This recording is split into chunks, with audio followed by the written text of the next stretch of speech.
election or something like that.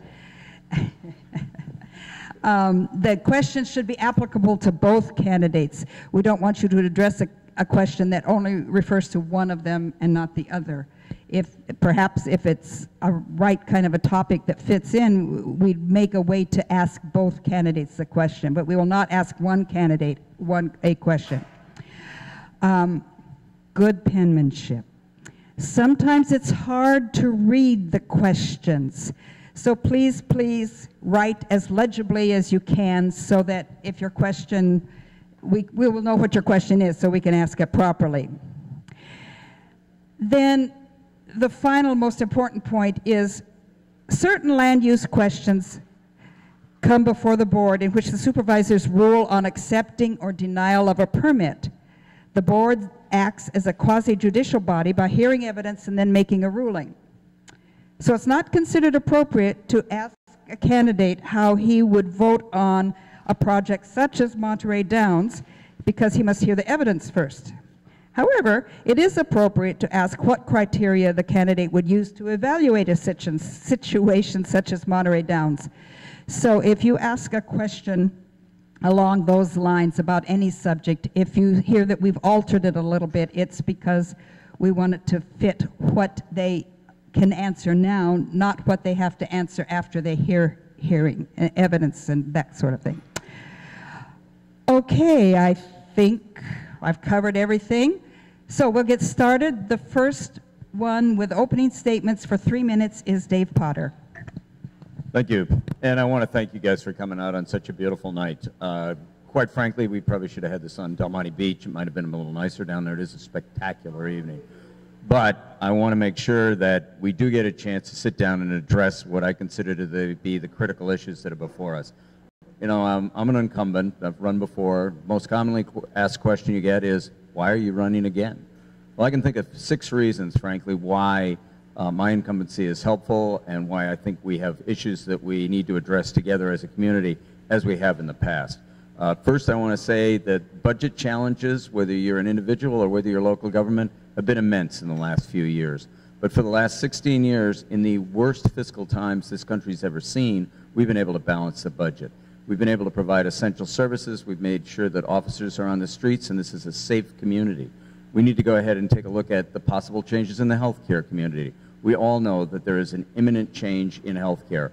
Whether Obamacare is implemented or whether it is repealed, we need to make sure that we can still keep Natividad Hospital open and we can provide the essential safety net healthcare systems that this county so needs and has relied upon so consistently.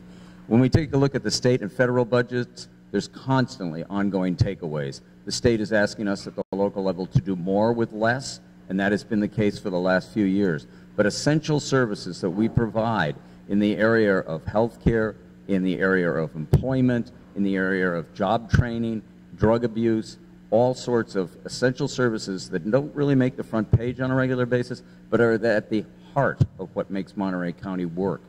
We need to make sure we protect those.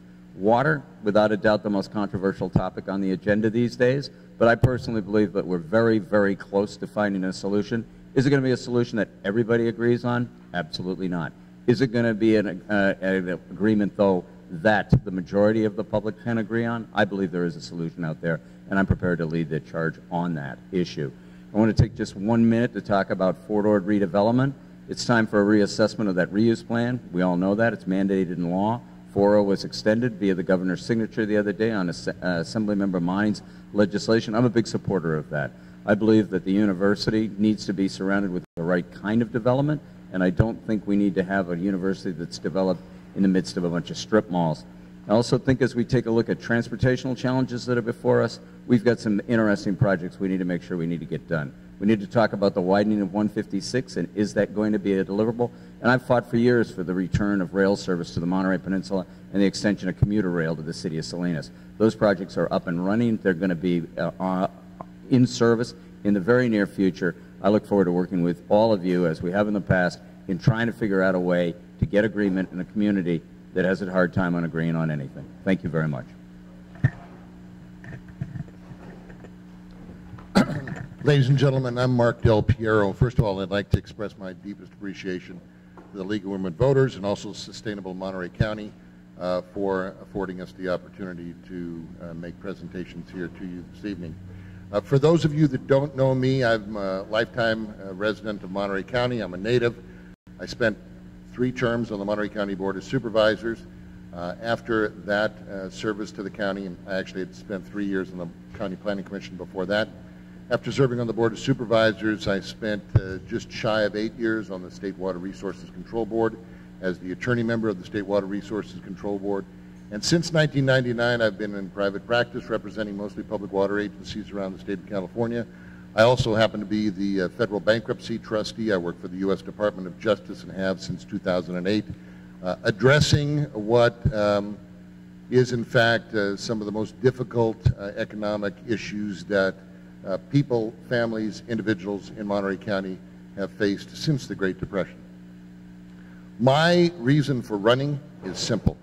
Monterey County has a real problem. It has issues that beg for solutions. There are issues here that have not been resolved in the last 15 or 20 years. Addressing water is one of the singularly most important issues that we can deal with. The failure of the county government to develop a comprehensive water supply project and the consequence of that, in effect, the failure to produce any significant jobs over the course of the last 5 or 6 years has been devastating to our economy. It's been devastating to our citizens. And we are currently looking at double-digit unemployment right around the beginning of November or December of this year because of the failure on the part of local government to provide the infrastructure and the opportunity for businesses to locate here and expand. Additionally, it's most important for us to understand that within Monterey County, we have a number of wonderful opportunities that have been missed. And they've been missed, in fact, because of insider dealing. They've been missed because of backroom deals that have been made. They've been missed because individuals involved in local government have been busier attempting to line their own pockets and to ensure their own futures rather than looking after the common good of all of us who live here. I'm running because I think the residents of Monterey County deserve better than a former chairman of the Water Resources Board that is facing 32 felony counts. I think the residents of Monterey County deserve better than a Board of Supervisors that professes to not have known anything that was going on over the course of the last 4 years.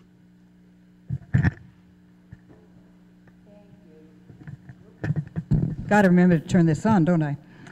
Okay, let's start with the hospital. What are key items you would support to assist Natividad Medical Center to thrive in the future? And Mr. DePiero's first, and then Mr. Park. Thank you very much. I'm lucky enough to have been endorsed by the Organization of Physicians here in Monterey County for this race. And I think in large part I received that endorsement because they remember when I served on the Board of Supervisors the last time. The last time I was on the Board of Supervisors, Natividad Medical Center was doing quite well. When I left the board in 1992, we were in the process of constructing the Sam Karras Center. And in fact, the opportunities that have presented themselves in terms of expanding health care at Natividad Medical Center have in fact now been realized. The issues that have confronted Natividad in the last several years, when they were somewhat awash in red tape, are issues that are probably best addressed to the current Board of Supervisors because it went from the black into the red and then back into the black again after they transferred services and, over to a contract operator. It is important for us to realize that with the changes in healthcare that are going to be taking place after the beginning of the year, Natividad Medical Center will be the center for a huge number of people who are going to need healthcare, particularly senior citizens in this county. And sustaining that opportunity and sustaining those services there is singularly one of the most important things we can do for the residents of the Monterey Peninsula, because CHOMP can't take everybody. I actually didn't hear any solutions in there. So let me just talk to 2 things that I think would make a difference. One is I'm a strong supporter of a collaboration between Salinas Valley Memorial and Natividad Medical. I think there's an opportunity to become the health care purveyor for the entire Salinas Valley. I think there's huge savings that can be realized in combining services, and I think there's a duplication of services that could be eliminated. We have a more effective and a more broader reaching healthcare system for Salinas Valley. I also think that one of the things that NMC has that nobody else has or doesn't have as well is, and that is an ambulatory care capability. We have a clinic system that should be the feeder network for the hospital itself. The trend in healthcare these days is to keep you out of the hospital, not bring you in and go by patient days. So we need to take a look at what CHOMP has done, which is open the Wellness Center in Marina. We need to make sure that NMC understands and works hard to go ahead and keep you out of the hospital, but meanwhile stays fiscally sound. That's a challenge, but it can be done by utilization of the clinics and a wellness program kind of modeled after what CHOMP has done. There's opportunities out there that the county has with NMC that nobody else does, and I know that there's an open door with discussions with SVMH. Thank you. The next question Mr. Potter starts with. While a lot of talk is about jobs, at the East Garrison project, many of the contractors are from out of the area. Is there anything a supervisor can do to keep jobs for these projects local? And I can be real brief on this. In my mind, the board did one of the most appropriate things we've done in a long time when it comes to local hire preference. We made sure that if you're a local contractor or a local supplier and you're within 5% of the out-of-town bidder, you get the job automatically. That gives everybody a chance to be able to locally participate, and you do see a lot of out-of-town contractors coming in trying to capitalize on the opportunities that are at Fort Ord. I'm glad to see the East Garrison project starting up. I'm glad to see the fact that the housing is being built both affordable and market rate, but I think the opportunities out at Fort Ord were intended to be for the locals. They were intended to be for those of us that live here and work here, and the jobs that are created are supposed to be local jobs. Board of Supervisors stepped forward the other day, unanimously approved. This proposal was brought forth by the business sector. It only took them 4 years to do it, too. The economic downturn in Monterey County has been an economic reality since 2008. I can tell you that because in 2011 I had to administer over 1,100 bankruptcies for people who live throughout Monterey County. The practical reality is that the Board of Supervisors has made a terrible, terrible decision in terms of passing properties at Fort Ord on to out-of-town developers who in many instances have simply stockpiled those properties rather than generating jobs and generating projects that ultimately can be the source of employment opportunities for the residents of Monterey County.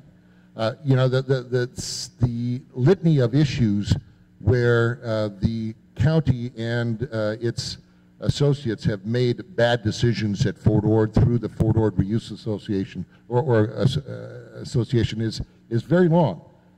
All you have to do is go to a forum meeting and you can hear all the people who are complaining about it. But the fact of the matter is that that's an issue that the Board of Supervisors needs to deal, and you need to deal with it not during an election year. And in regards to Natividad Medical Center, the county asked Salinas Valley Memorial to go out on a date. They got turned down. So the reason there isn't any discussion about that combination any longer, Salinas Valley Memorial's board didn't want to do business with the Board of Supervisors. Can all of you at the back hear? Is it loud enough? Okay, good. Next question, and Mr. delpiero starts. Should the city of Seaside be allowed to annex Monterey Downs? The city of Seaside should go through the standard process that is required by the Cortese-Knox Act, have an environmental impact report prepared, determine whether or not there's actually a water supply for Monterey Downs, and then, in the event that LAFCO determines that those resources are in fact available, then there's a public hearing and a public process that goes on to determine impartially whether or not it's appropriate to annex it into Seaside. But there are huge questions that remain unanswered at this point. Normally, no project would normally be filed in the county of Monterey without being able to demonstrate a water supply. To my knowledge, there's been no identifiable water supply for that project other than the now defunct regional desal project. That's $32 million down the drain that the ratepayers within the Calam service area are going to be paying for the next 20 years. It failed because there were no water rights for that project. And my opponent is the person who made the motion for it to go forward. Get some good spirited debate here tonight, Mark. Loving it. Yeah, yeah. So it's very simply to the question of should they be allowed to annex. I don't have a problem with the city of Seaside going ahead and annexing the property. If the CEQA process proves that there's water impacts that aren't mitigatable, that there's transportation impacts that are non-mitigatable, if there's air quality issues that are non-mitigatable, well then I don't think the project's going to get approved. That's just the nature of the process, and that's why we have this process here in the state of California. But I will say to the city of Seaside's defense, when this base was closed, they were supposed to get some of those jobs back. 37,000 people used to work and live out there. And I believe that there was a promise made to Seaside, Marina, Salinas, and the unincorporated areas of Monterey County that we'd put back some of those jobs. Not 37, but perhaps something more like 18 or 20. And to say that the reason why the Fort Ord reuse plan hasn't succeeded is because of failed planning or some sort of funky nature of the Board of Supervisors is absolutely ridiculous. We all know that the worst economic meltdown this world has ever seen has just happened. We're going to see some economic recovery. It's going to come back. The reassessment will say, is it appropriate to have additional housing out there or not, or should we wait until the houses that are approved have been built and are constructed? But there's a process we're going to go through. So I think we can do that as a community. I think we'll be able to get out there and decide what's going on. But I'd like to see a town that has a downtown, and if Marina and Seaside can find an opportunity to better define their future, and if it's academic and university based, I don't think that's a bad thing. Okay, the next question also deals with Fort Ord. Please discuss the current status of the East Side Parkway, and please explain what that is in case everybody doesn't know. And Mr. Potter starts. Good. The East Side Parkway is part of the General Transportation Plan that was put together in preliminary form when the plan was created. It was an additional access into the city of Salinas around the university and through the existing Fort Ord campus. It was supposed to take traffic off of Highway 68, off a reservation, and off of Highway 1. The status of that right now is it's in a planning process that hasn't gone very far. There was an MOU, a Memorandum of Understanding, and a Memorandum of Agreement crafted between the city of Seaside, the university, Monterey Peninsula College, and the county, and there was litigation over the simple signing of that MOA. Only 2 parties had signed on it. It wasn't even complete, but that project is now the subject of what I would say is very premature litigation over a project that, frankly, hadn't even started getting into the design process. There's a long way to go, has no approvals, but it's simply a line on a map that was created years ago when the Fort Ord reuse plan was first considered. I'm sure it's going to be part of much discussion through the reassessment process, as it should be. The road is largely as was just characterized. The problem is that it, along with a number of other issues, have been poorly handled at Fort Ord. That's why there's been a virtual cornucopia of lawsuits filed over decisions made by FORA and FORA's members. The sad thing about it is you can't continue to rely upon a 1990s plan in 2012. You can't continue to rely upon promises made when the practical reality is the economy of this county has changed. You cannot continue to approve residential housing developments at Fort Ord, and we now have over 4,000 paper lots approved at Fort Ord, without recognizing, without some jobs, no one will live there. The most recent study that came out in regards to this, and part of this is the road that we're talking about, the most recent study indicated that that houses built out there need to be priced at around $250,000, $250,000. The reason that information came back is because there are no high-paying jobs in this county that have been developed during that same period of time. It's very easy to approve 4,000 paper lots. It's much more difficult to develop a comprehensive economic development policy. 4,000 paper lots is not a county economic development policy.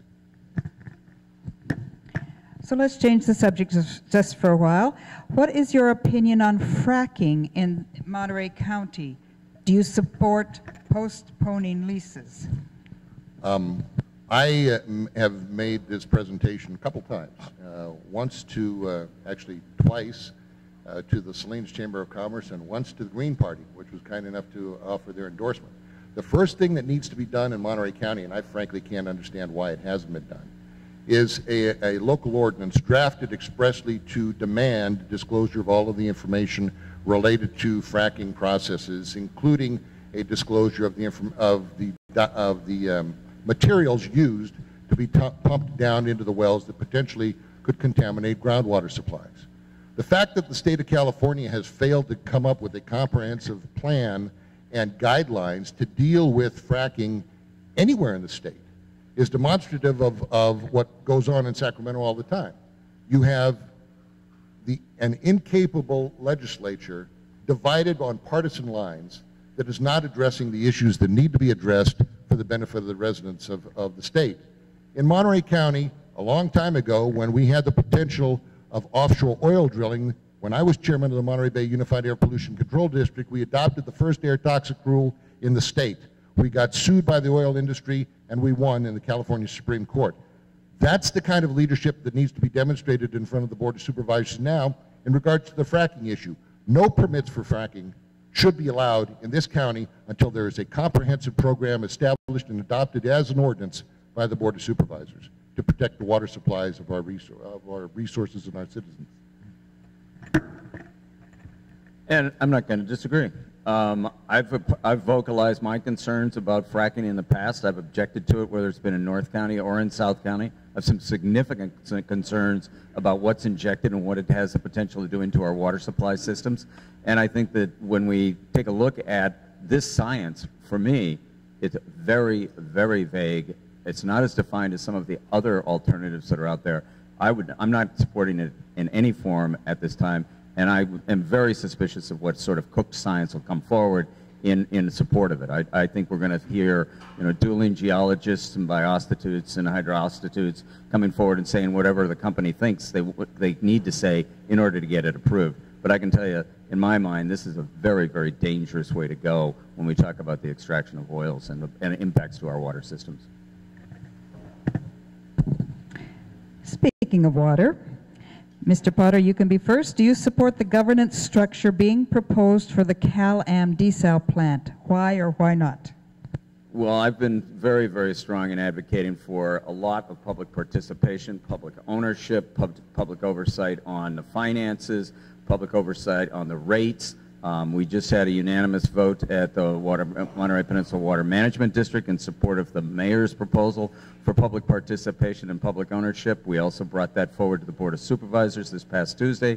Again, unanimous support of the ordinance that was crafted that says there needs to be public ownership. I quite frankly don't really care what the court says, because I think when you get to the California Coastal Commission, you're going to find a serious problem with a commission that believes it's not right to take a public resource, public trust resource, that's water, turn it into a commodity that's for sale by a private corporation, and then go ahead and charge the ratepayers. I don't think that's right. I think the Commission's going to say no. And I have a really serious problem with Cal-Am's solution to everything, which seems to be we can sue our way to resolution. We'll sue our way through the local ordinance. We're going to sue our way through the well situation in the Salinas Valley. We're in Zone 2C. We're not supposed to take water out of the valley. We're not supposed to move it over to the peninsula. But Cal-Am keeps saying, our lawyers are right and you're wrong. I don't believe that's a good way to go ahead and resolve our problems. And I've had problems with the company doing this for a long period of time. And I can tell you, the Board of Supervisors is not going to repeal the local ordinance.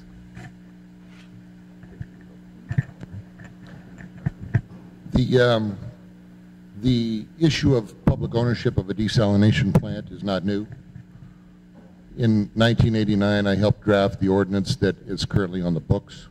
Part of being a member of the Board of Supervisors is not only recognizing a problem as it presents itself, but having the vision to anticipate a problem that might come about in the future and adopting ordinances before you face a crisis. The practical reality is that the mayors are working diligently for the first time in 20 years to try and do something to address the catastrophe that we're now facing with uncontrolled water bills going through the roof. It's only because of the huge amounts of billing that CalAm is now foisting upon its ratepayers, that we're actually seeing some kind of movement, first time in a decade and a half, from elected officials. That's somewhat troubling, because that means they didn't really have an appreciation for the magnitude of the problem that we all were facing. They didn't have a real appreciation for the magnitude of the problems that senior citizens on fixed incomes were facing. And they really don't have an appreciation for the issues that are presenting themselves, because they all signed on to the regional desal project that was overturned, that cost the ratepayers of CalAm $32 million, and that we're going to be paying for the next 20 years without a drop of water being produced. Which leads right to this next question. What is the best, most efficient way to provide water for the Peninsula and North County? There are multiple issues that are involved in that, and with a minute, 90 seconds, I will do my very best to be direct. You need a desal plant with a source water that is not dependent upon stealing other people's groundwater. You need a recharge program to use reclaimed wastewater to store in an aquifer so that it can be effectively utilized, at least for non-potable purposes. You need to develop additional conservation, even though that seems almost impossible to do, because we conserve more water on the Monterey Peninsula than virtually anywhere else in the state. We can't keep going back and asking people to continue to sacrifice. We have to build a desalination project. That's not new. That requirement has been something that local governments in this county should have faced as far back as 1998. So I would agree that aquifer storage and recovery, we have a project up and running that's very successful already. Groundwater recharge is a good direction to head in. I also think that we should be proud of what we've done to date in this community. We have internationally renowned golf courses irrigated with treated waste. We have world-class vegetables shipped internationally, treated with reclaimed wastewater. We have a rubber dam project that's just been constructed. We lead this state in conservation as a district. We have dams on both rivers that, quite frankly, in my mind, are antiquated technology.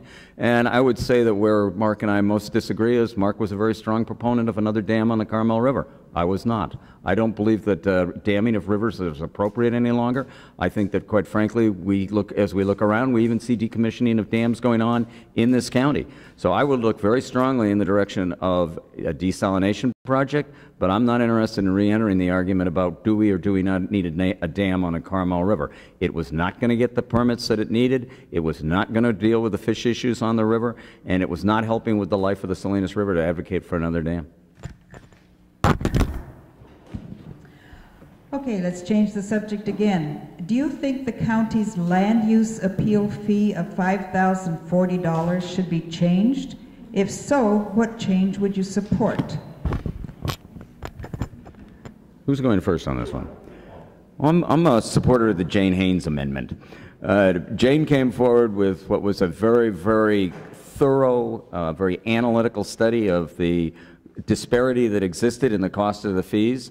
There were some adjustments made. I was actually not at that meeting when that actual hearing was heard. I apologize for that, but I was at another meeting elsewhere advocating, I believe, for the National Monument recognition for the wildlands at Fort Ord. But I think we made some significant steps forward. I think one of the things that's wrong is the social disparity that exists, that if you really want to appeal a project, you need to have the fiscal wherewithal to be able to pay those fees. And I don't think that's socially or morally right. That in all honesty, regardless of your income stream, you should still be entitled to participate in the land use planning process, and you should be able to appeal on an affordability basis. And I think that's the proper direction to head.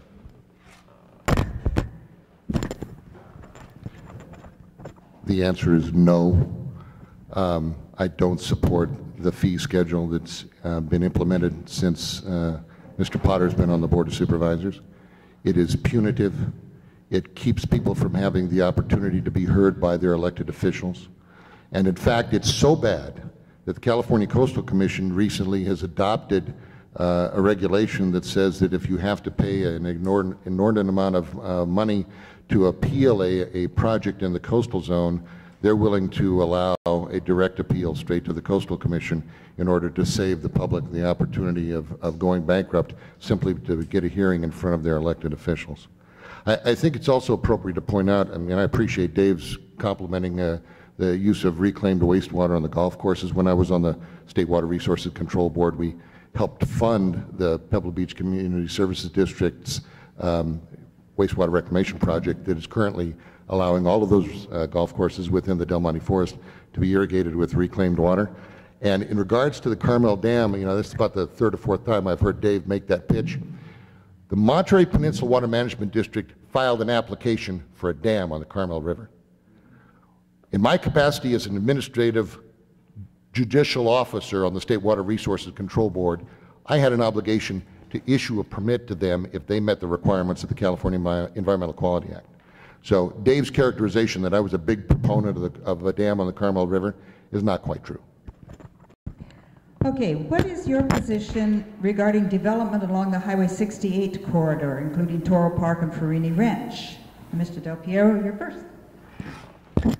I have made no bones about the fact that I think both on Highway 68 and also on Carmel Valley Road that the county, as part of the general plan update, needs to use a tool that's been in the zoning ordinance for a very long time. It's called a B8 zone, although I understand the county is actually thinking about getting rid of it. The B8 zone is the zone that recognizes that there is some unmitigable adverse impact that results from new subdivision activities in a corridor, whether it's a shortage of water where it was originally developed out in Corral de Tierra and also in the water short area up in North Monterey County, or a limitation on traffic capacity within existing roadways. The B8 zone is a tool that is to be used by the county to overlay an area until there's a resolution to the problem. Highway 68 and Carmel Valley Road both have huge problems. I think it's inappropriate for additional subdivision activity to be taking place out there until there's been a resolution in terms of the transportation corridors. And until that takes place, if I'm elected to the Board of Supervisors, I will be a strong advocate to get 3 votes, 2 besides mine, to vote to apply that B8 zoning for the Highway 68 corridor and also for Carmel Valley. So I've consistently opposed any subdivisions that have been on the 68 corridor. My most recent oppositions would have been for the Corral de Tierra market that was going on right at the intersection of Corral de Tierra Road and Highway 68. I felt it was too large. I felt that it was an inappropriate place for that kind of intense commercial development, and I voted against it. I would point out, though, that if the B8 zoning is such a vital tool, that property had a B8 overlay on it.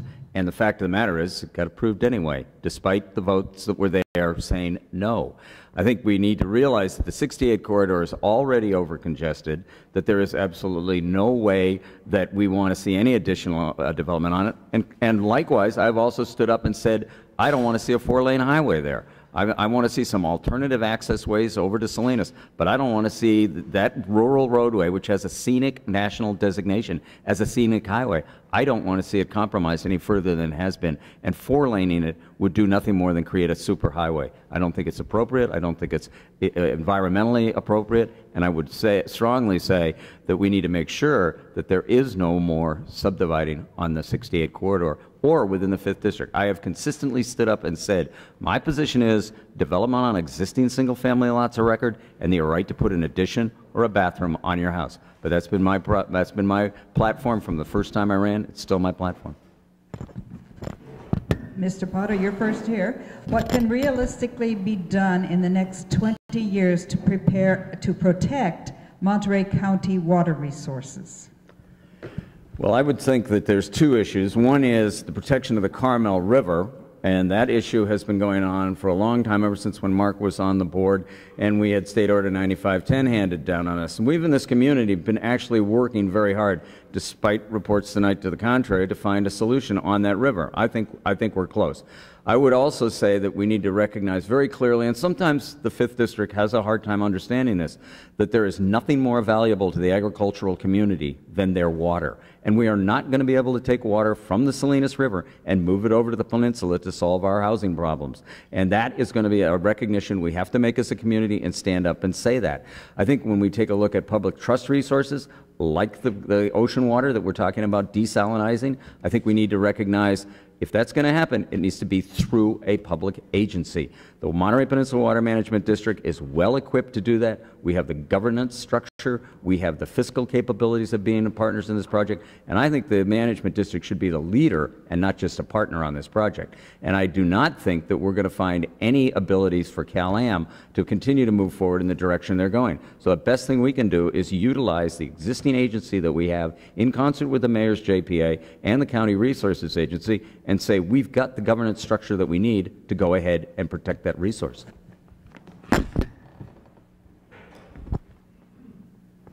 Order 9510 was issued by the State Water Resources Control Board to stop Cal-Am from stealing 6,000 acre-feet, more or less, from the Carmel Valley every year.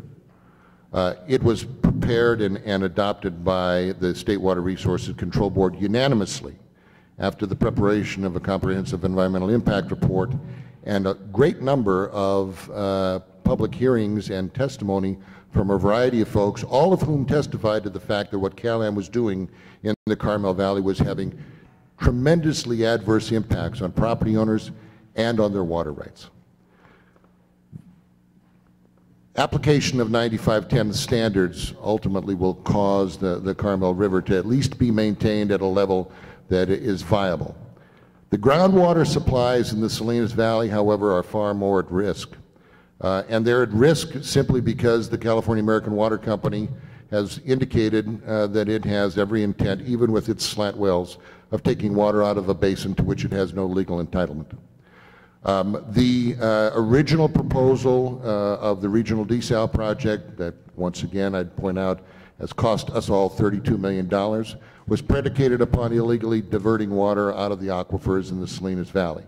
Mining water from deep aquifers in the Salinas Valley guarantees that you will end up with lawsuits, and that's the practical reality of what's going on. It is imperative that desalination plants be developed to offset the overdrafts.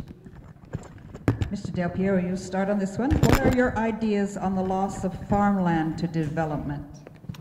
The loss of farmland, particularly in the Salinas Valley, is a sad situation. It is a sad situation because it is an irreplaceable resource upon which we all rely. Whether we're farmers or farm workers or people who sell shoes or lawyers who show up in court, we are all dependent upon that resource. Recognizing that, in 1984, I founded or co-founded and served as the first chairman of the board of directors for the Monterey County Agricultural Lands Trust. Since 1984, we have preserved permanently over 21,000 acres of farmland in Monterey County, expressly for the purposes of protecting and preserving its productive capacity. And I just got slipped a note telling me that I'm talking too close to the microphone, so I apologize. The practical reality is municipalities are not looking out to preserve farmland. They make money by annexing land and developing property. That's what cities do. That's how city managers and planning directors in cities are funding their operations. So it necessitates other folks, members of the Board of Supervisors and nonprofit organizations, to pursue the protection of farmland that we all rely on, whether we're 15, 50, or 90 years old. So we have one very, very precious real resource around here and one industry that is our #1 industry, and that's agriculture. Agriculture is the #1 job creator, and it is our #1 source of income in this county. The preservation of ag land has been critical. I have a voting record that shows that that is where I stand. I voted against the Yanks Air Museum and in opposition to the expansion of the Greenfield boundaries for their personal gains. And when the city of Salinas, has tried to grow out of their urban boundaries and onto prime ag land, I've said no. This is an industry that is constantly at risk. Anybody who goes out and makes their living based on the whims of Mother Nature is a high-risk taker. But this industry has more crop diversity than any other nation in the world here in the Salinas Valley.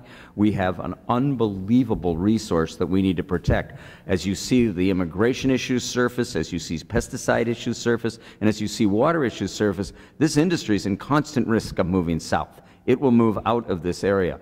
And my fear is that what would happen in the Salinas Valley is what we've seen happen along other transportational corridors, where small communities are all of a sudden holding hands, and development looks on the 68 or the Highway 101 corridor looks like it does on the I-5, where it's nothing but a litter of gas station signs, Econo Lodge signs, fast food franchises, and sprawl development. And that's what will happen if we don't preserve agriculture in this community.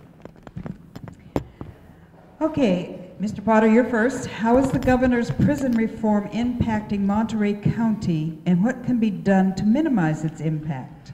Well, what we're talking about here is AB 109. It's the earlier release of nonviolent offenders out into the community. What needs to happen is there needs to be a transition system to where once you are released, and most of these are three-strike offenders, people who had a criminal offense and then on their third they did a nonviolent crime, but I believe are rehabilitated members that shouldn't be incarcerated for the rest of their lives. The system that we have now says you need to come back to Monterey County and we're just going to let you out on the street and you can figure out how to get a job and you can figure out what you're going to do with yourself. Monterey County's been very proactive in this process. We have a program that's basically a jumpstart program where once you are back in this community, we will take you, show you how to fill out a resume, show you how to make a job application, show you where you should go for the skill set that you have, and school you up so you'll be able to be employed. You can't just live on a hook 'em and book 'em approach to this thing, and the solution is not more jails. Mark said at a previous forum, the solution is we need more jails. We don't need more jails. We need good jails. We need to make sure that we have our people incarcerated appropriately, but intervention early on makes a big difference. So we cannot, I don't think we're going to be able to incarcerate ourselves out of this project. I'm a big supporter of the Rancho Cielo project. Judge Phillips has been a champion in that area for taking these kids that are at risk and saying, we'll teach you a skill, we'll get you a job, and we'll keep you out of gangs.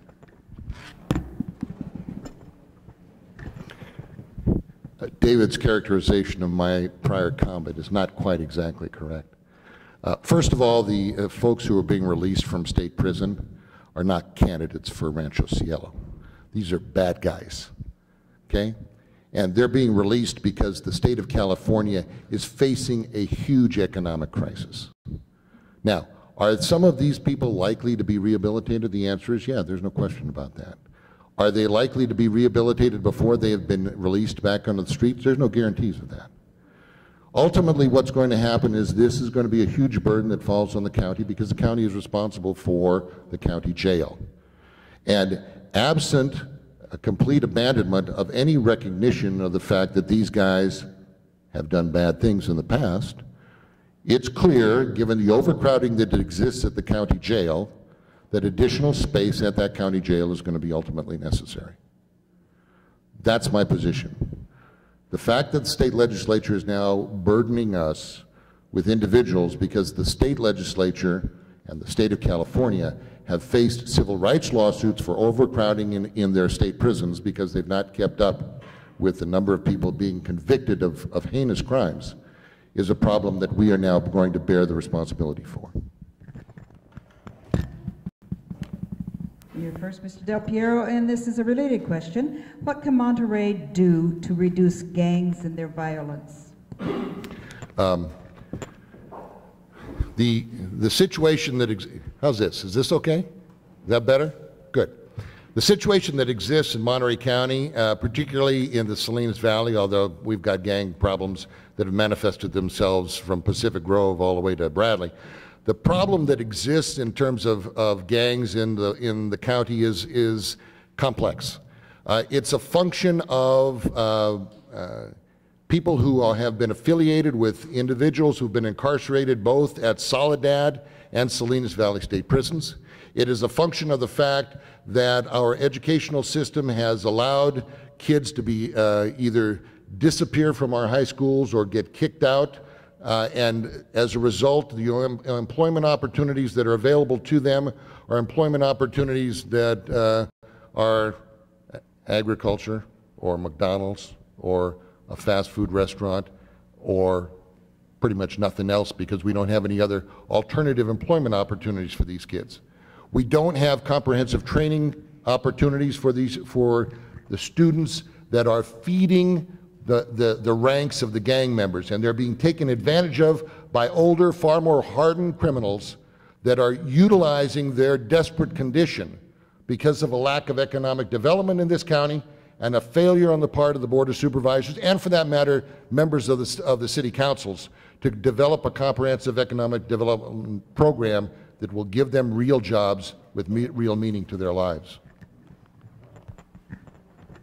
So I want to be real clear that when we talk about incarceration, that what we have right now is the county just received a $36 million grant from the state of California, of which we have about a $4 or $5 million match that we have to provide, so we can put an additional wing on the jail as it stands now, not for additional capacity, but to reduce the overcrowding that already exists. I spoke about Rancho Cielo, Judge Phillips' project, which happens to go on at his private leadership. This is a man who is dedicated, a former judge who was tired of seeing the same children come back and working their way into the gang system. We also have the Silver Star program, a very, very successful national model of how to deal with youth early on the intervention side and not the incarceration side. If you talk about what we're doing as far as gang repression goes, we have an incredibly strong gang task force program, which we have seen funded on a regular basis from the federals. That's a combination of the CHP, the FBI, the sheriff, the city of Salinas and their police department, to make sure that when we have a problem, we can get into that group quickly. Their reconnaissance, their knowledge, their ability to understand who the bad guys are, where they live, and how to contain them is a national model. We're one of 5 cities in the country that are being utilized as a program development area for the right kind of gang intervention and prevention. Mr. Potter, you're first here. Should low-income affordable housing be built within a new subdivision, or should it not be, and only in lieu fees be required? I much prefer to see inclusionary housing doing what the word is supposed to mean, and that is that you are included in the community, you're not excluded from the community. I've not supported the payment of fees for projects where, and we could use a recent one, and that would be the Pebble Beach project, where the proposal was that we would go ahead, allow an in lieu fee, and that money could be spent in Pajaro, it could be spent in Soledad. It would not do anything to allow these workers, these vital members of our community, to be part of the community. It was not going to do anything to lighten the load on our roadways, on our highway systems. You were going to have commute problems on a regular basis. So what did we do? We took a look at the surrounding areas and said, okay, there's some property right around that project that is much more appropriate. It's closer to schools, it's closer to food services, it's closer to all of the essential services that you need as any member of this community. You shouldn't be able to just be able to afford to buy a piece of real estate in an area and then get essential services. If you're working in that community, you ought to be living in that community. The last time I was on the Board of Supervisors we adopted the first inclusionary housing ordinance in Monterey County. I have to be honest with you, however, that ordinance, and even with the amendments that have taken place over the years, is not adequate. It appears to me, based on my professional experience, having administered 1,100 bankruptcies in the last calendar year, that it is a better use of public funds for the county housing authority, and every nonprofit that has been paying large amounts of staff to build projects.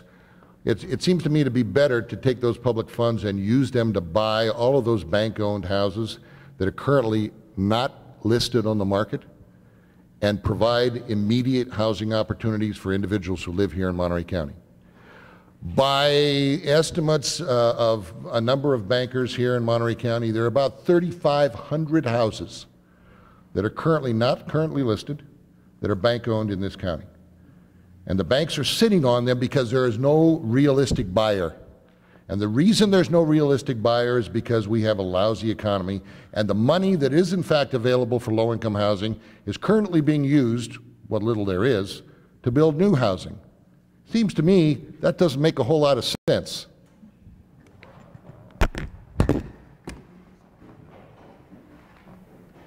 Oh, sorry. Mr. delpiero, I think you're first on this one. How should the blighted areas of Fort Ord be dealt with? A prioritization. It is a tragedy.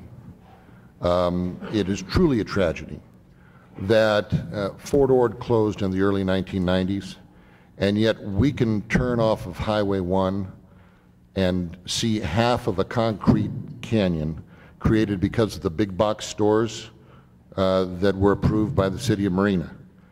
But we go less than 200 yards beyond that, and we can see derelict buildings that are falling apart that no one's dealt with in almost 20 years.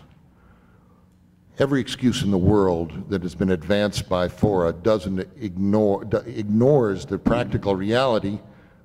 Those buildings should have come down a long time ago.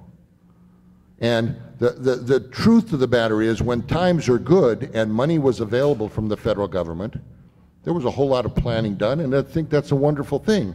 But the practical reality is that when it was demanded for the production of documents to show exactly where all those $100 million plus went, FORA resisted producing the documents. FORA resisted producing the invoices. FORA tried to make excuses as to why they hadn't done their job.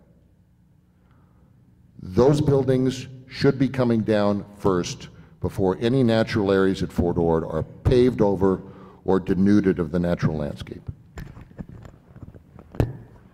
And I would agree that those buildings are an eyesore and that they should come down. They should have come down by now, and they probably would have come down by now if the economy had continued on the way it was going, which was a bit of an out-of-control roller coaster. The fact of the matter is that most of those derelict properties reside within the cities of Marina, Seaside, or the jurisdiction of CSUMB. They had some development proposals that were supposed to move forward in that area. That cleanup has not happened yet. I would love to see that blight removed. I think you'd see a lot more exciting proposals coming forward about the kind of development that should surround that university. And I think you'd have people coming in and saying, okay, I understand the vision for Fort Ord reuse. I understand university-centric development. But so many people cannot look past that blight and say, this is the exciting future of CSUMB. This is the new Palo Alto that we can have here, and all they see is that blight.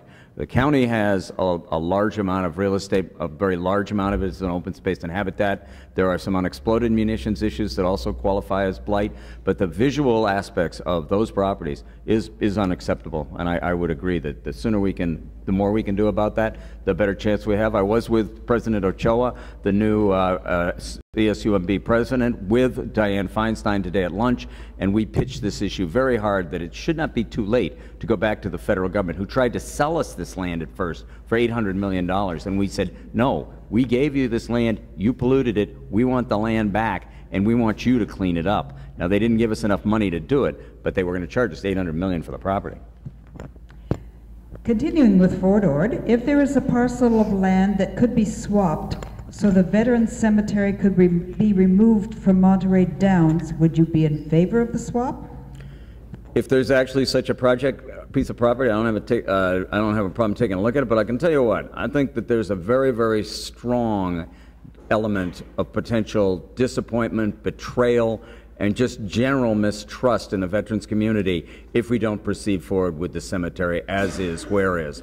This cemetery is the most appropriate resting place for the men and women that serve this country, the 1,500,000 soldiers that matriculated through this property. Some came back, some didn't, and there are a large number of soldiers, some widows with ashes in an urn on a fireplace mantle waiting for a place of burial. Santanella, the nearest local cemetery, is far too far away. There is no more appropriate place for a military cemetery than Fort Ord. And I strongly believe that, and I will not disappoint this veterans community who have done so much for this country.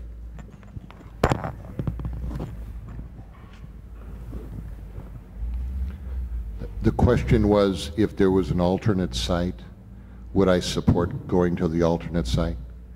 And the answer is yes. And the reason I say that is very simple. It is a tragedy, and it is unbelievably offensive that Fort Ord's been closed for almost 20 years, and the one thing that the veterans have requested has been denied to them for almost 2 decades. There is so much blame to be laid at the feet of the individuals who have served at FORA because of the failure of them to identify a site that was free of munitions and free of toxics where such a cemetery could have been located. And I say that, ladies and gentlemen, I've got an 88-year-old father who had a big stroke about a year ago. Okay, he used to, during World War II, he bombed Germany on his 21st birthday. He's the most likely candidate in the world to end up wanting to have his ashes laid to rest at a veteran cemetery. I say that because I spent 12 years in the California National Guard, and all of the men and women that I served with want that. Why has it taken 20 years to identify a site for a cemetery? What's wrong with this picture? Why has it been used as a wedge issue to divide communities, to divide veterans from environmentalists? That's the problem with what's going on in Monterey County right now.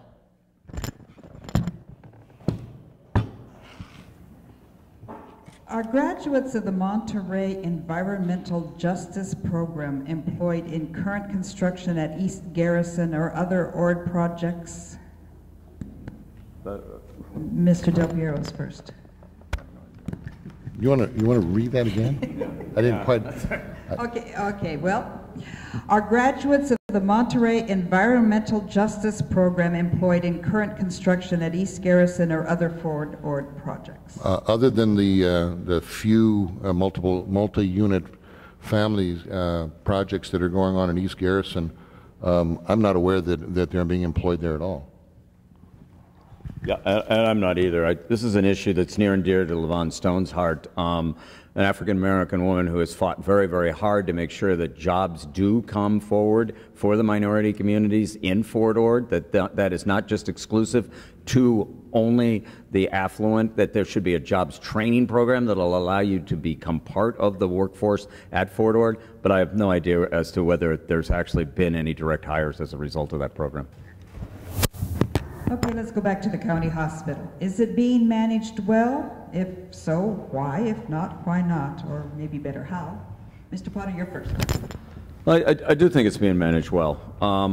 You know, we did an immense amount of work to make sure that the hospital was running efficiently, effectively, that the money that was being lost through the operations of that county hospital, it is now the only county hospital in the state of California that's in the black. It has multiple reserves.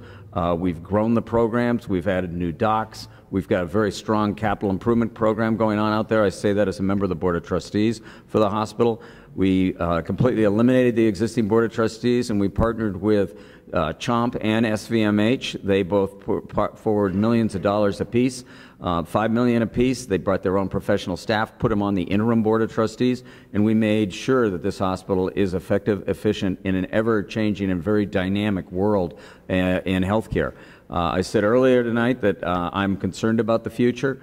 And I want to make sure that as we move forward, we're doing it in a contemporary manner, and that will take constant vigilance. We will always have to be on the lookout for threats to the healthcare system, and we're going to have to revamp our program as to how we provide care, given the impending change that is going to happen in the delivery of healthcare.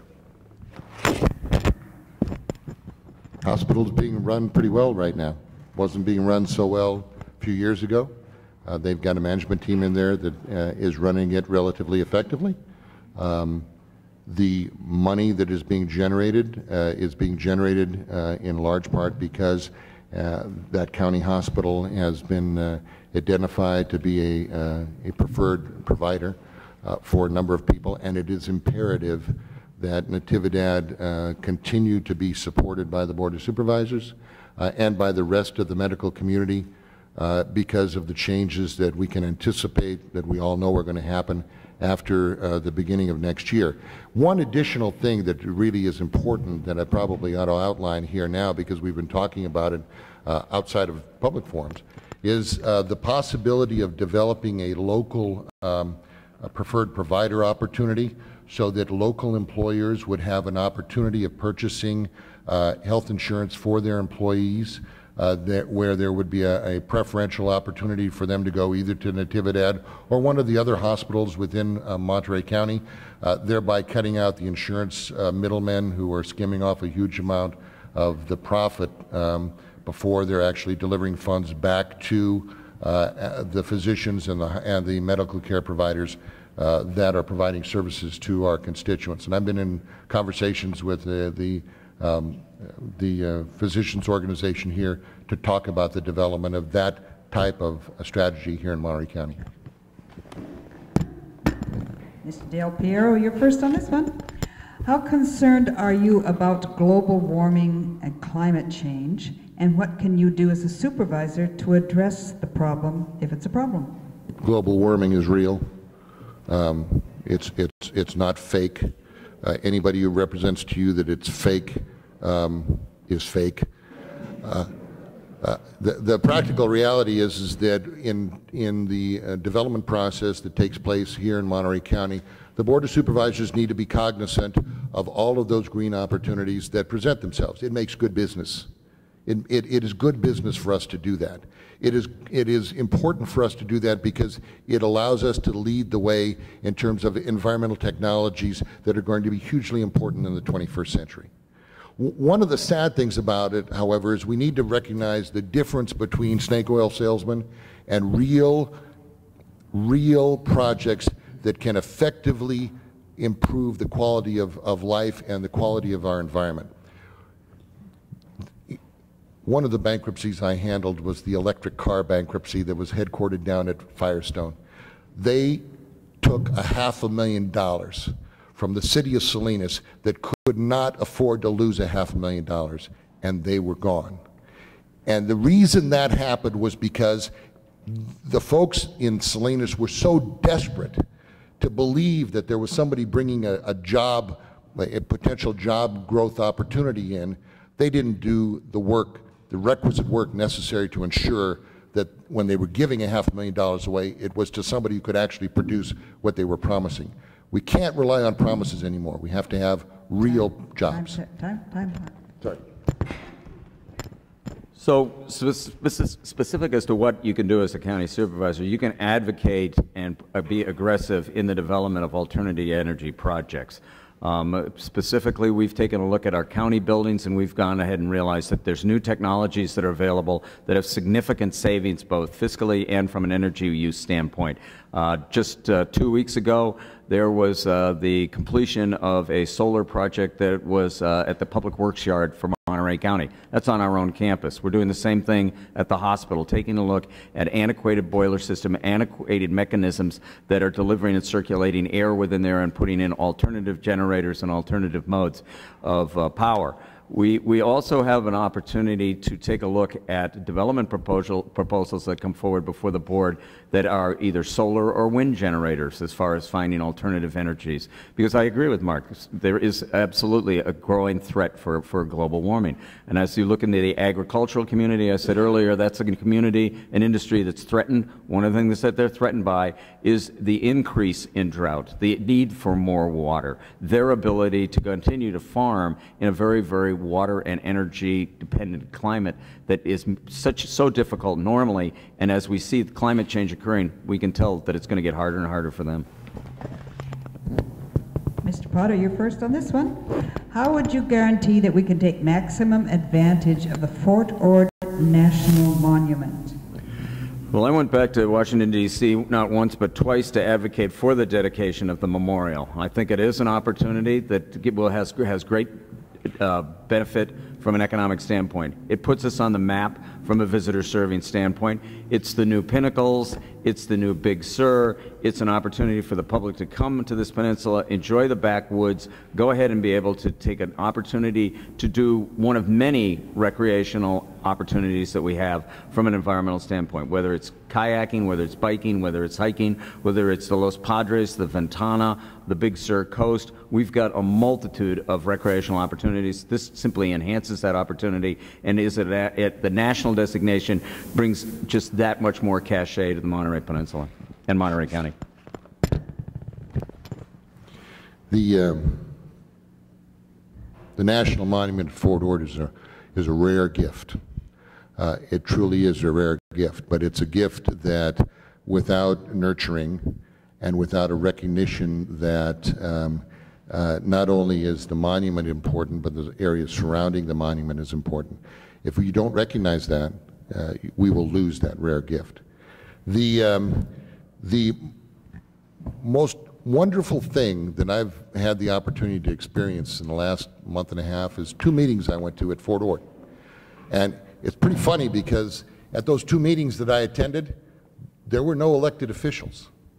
They were the representatives, the attendees were the representatives of all of the nonprofit groups who are committed to raising funds to ensure not only the protection, the preservation, but the expansion of that national monument, because they recognize that it is one of the greatest opportunities in terms of economic development, tourism development, and the opportunity to create new jobs at Fort Ord that has been presented in a very long time. It was amazing to me. The room was full. Not one elected official showed up because there weren't any headlines to be made, ladies and gentlemen. The important part of the Fort Ord National Monument is not the declaration. It's what ultimately results from that declaration. It's the product that people produce. Might as well keep the mic. Do you support a plastic bag and styrofoam ban throughout Monterey County? Yes.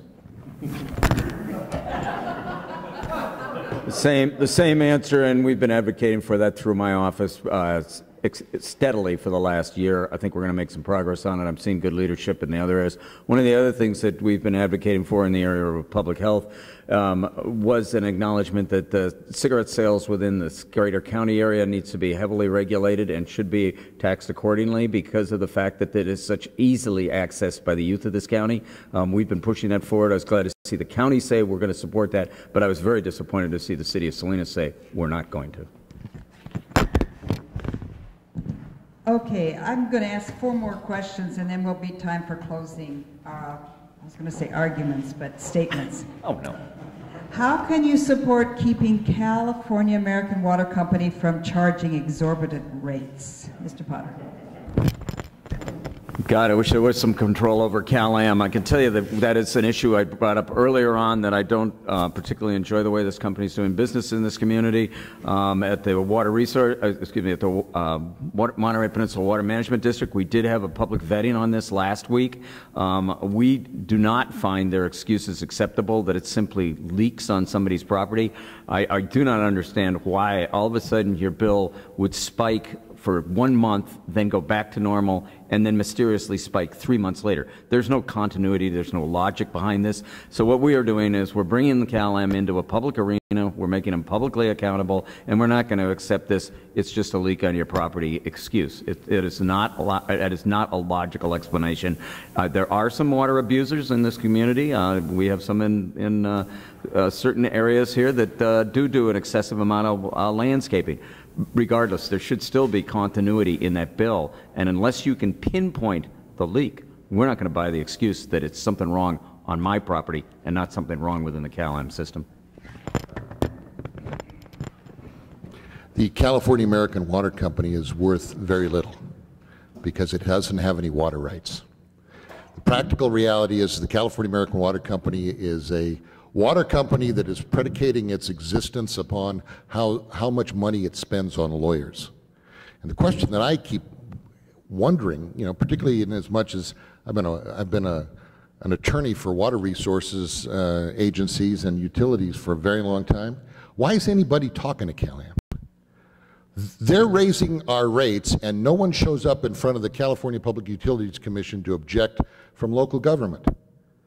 Their rates have been going up for years, and yet the water supply that they have is now less than they had 5 years ago. They're making money, a lot of money, off of our conservation efforts. They have produced nothing. They have given us nothing except increased bills. And why is it? Because no one, up until very recently, no elected officials have raised the righteous indignation that we should have been raising 10, 15, 20 years ago. CalAmp has been stealing water out of the Carmel Valley for decades. Their proposal, their solution for that was stealing water out of the Salinas Valley. Here we are $32 million later, still paying their bills, and we have no water to show for it. How do you keep their rates down? Go in front of the California Public Utilities Commission and tell them what they're doing to the citizens of the Monterey Peninsula. Keep the mic. What annual rate of growth do you consider sustainable for our area over the next 40 to 50 years?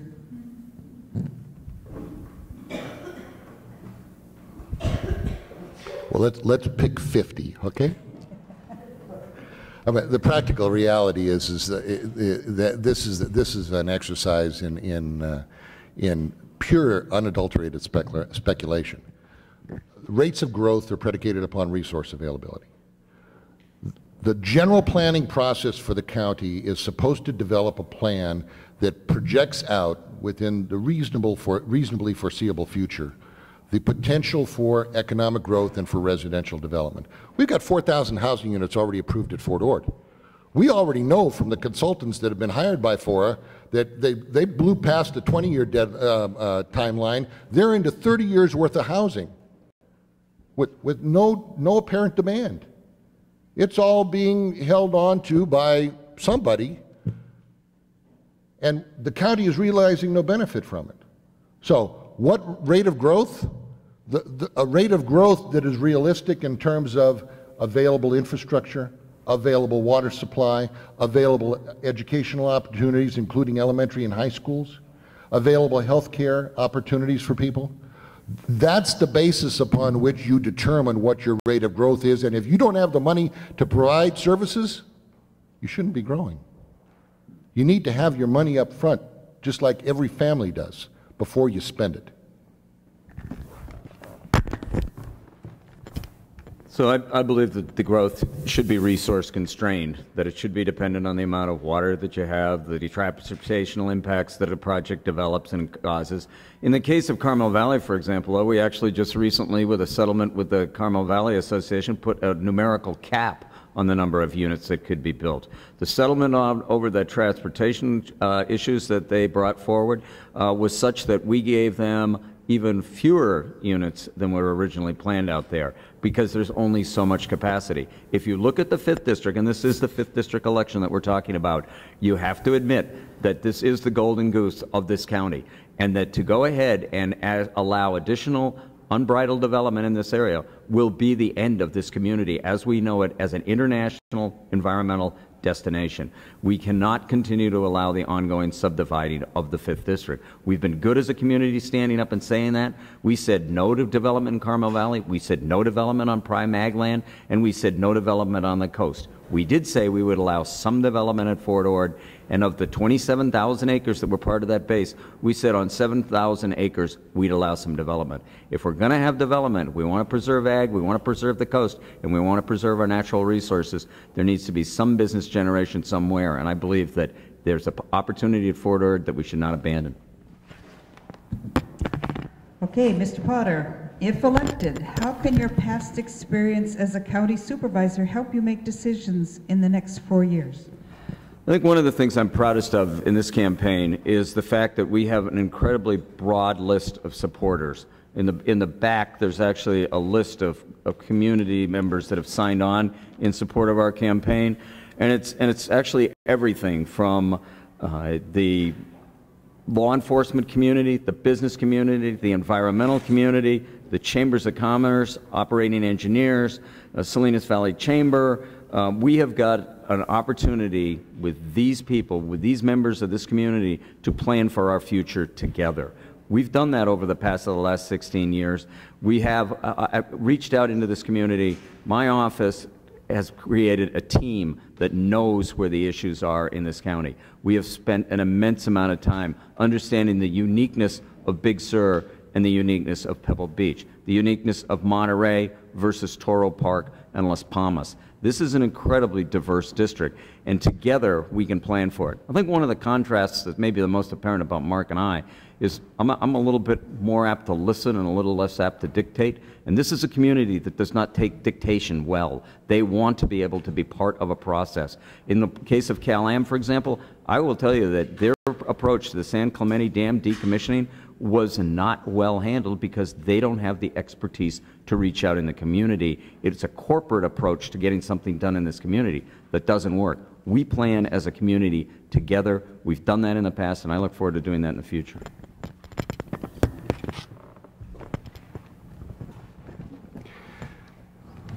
The question was, how is your experience supposed? Is your past experience going to help you over the next 4 years? That's what I thought the question was. I was lucky enough to serve for 3 terms on the Monterey County Board of Supervisors. And although some of you may not have lived in Monterey County in 1982, I was proud to have served as the chairman of the board in 1982 when we adopted the Monterey County General Plan. That general plan remained in full force and effect until 2010 because the Board of Supervisors couldn't figure a way to update it. The local coastal plans that currently exist in Monterey County for North County, Del Monte Forest, Carmel, and Big Sur, if you look inside the cover of each one of those 4 documents, you'll discover my name on the inside of the cover of each one of those 4 documents because the local coastal plans that we adopted in the 80s are still in full force and effect. So I have to be honest with you, ladies and gentlemen, I'm running for county supervisor for a whole variety of reasons, but one of the reasons I'm running is because I think that it's a shame that the work that I did when I was 28 years old is still the seminal documents guiding development along the coast of Monterey County. I really think things have changed. And I really think that our abilities to guarantee the preservation of our natural resources and our coastline need to be updated. And so that's how my skills are going to be brought to bear to benefit Monterey County. Okay, and don't put down the mic. Okay. Will you be running for a higher office in the future? Without any question, ladies and gentlemen, the answer to that is no. This is not my first rodeo. I can assure you, it is my last. I'm running for the Board of Supervisors because we have such grave problems here. They need to be addressed. I'm a native of Monterey County. I'm ashamed half the time when I realize how bad things have gotten here. It's embarrassing to read about criminal prosecutions. It's embarrassing to read about backroom deals. I'm in this for the long haul. You can take that to the bank. And I'm not running for higher office either.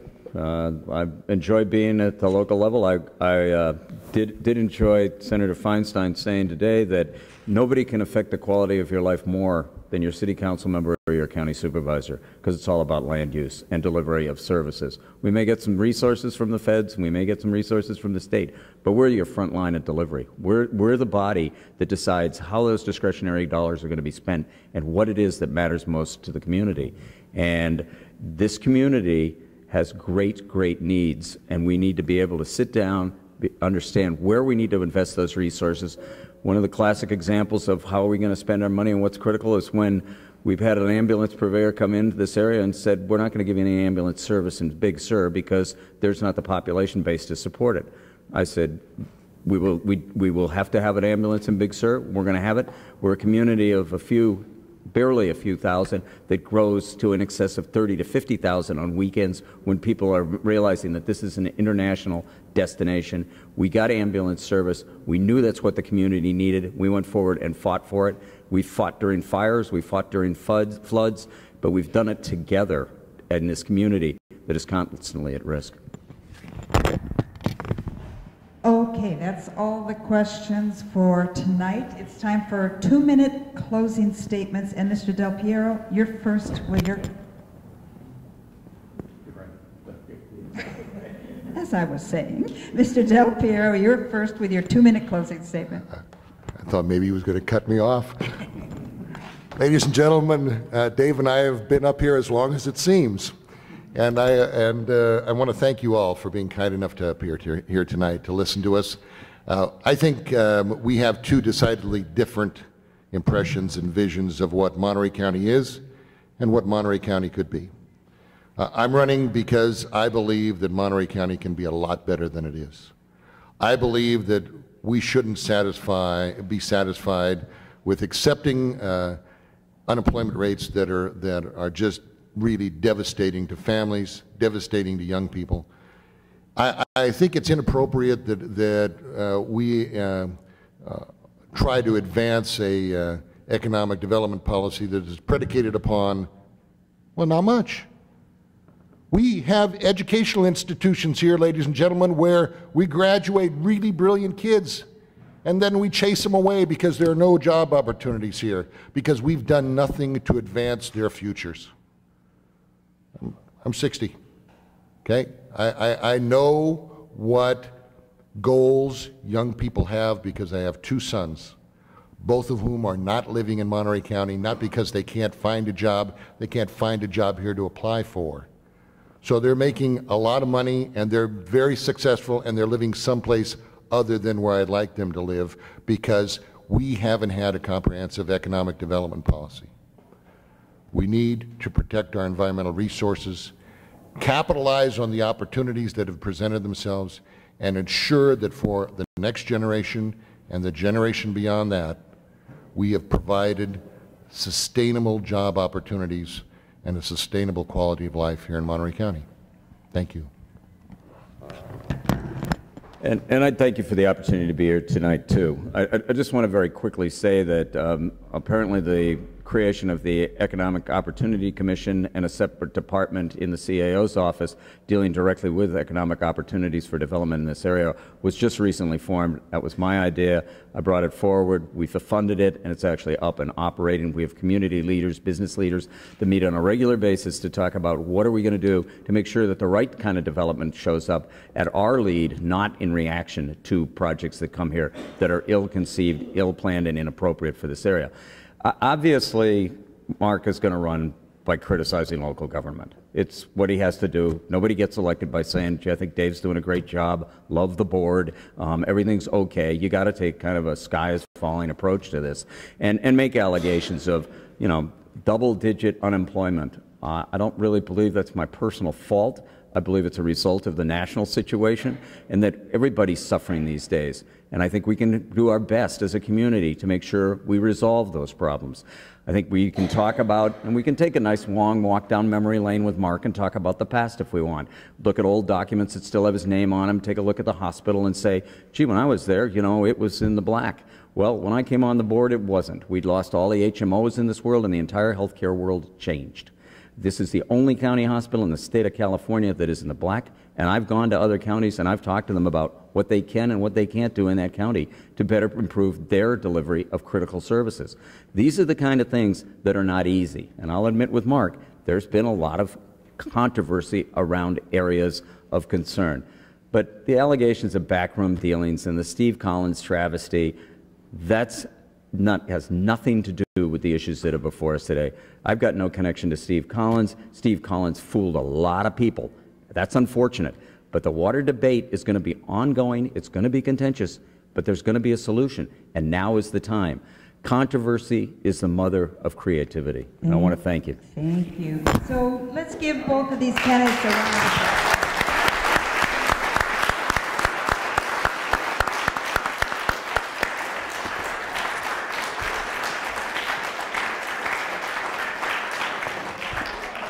So we thank you all for coming, and